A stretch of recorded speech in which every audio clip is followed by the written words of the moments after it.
Once upon a time, there was a man named John Buppert. John was known to be the kindest and most generous person in his village.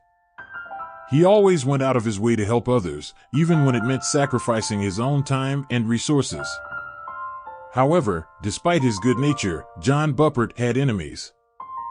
There were people who were jealous of his success, and they would often plot against him. But Mr. Buppert was too innocent to see their schemes, and he continued to live his life without any worries.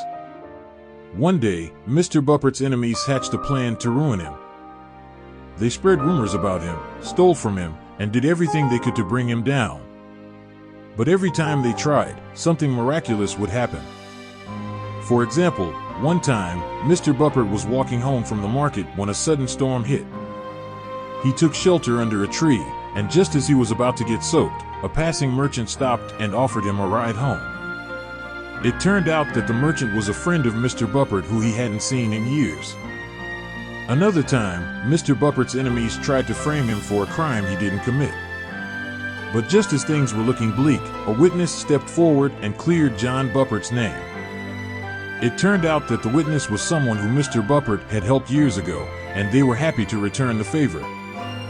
These types of lucky events happen time and time again, and Mr. Buppert started to realize that there was something special about his life. He began to appreciate his good fortune and never took it for granted.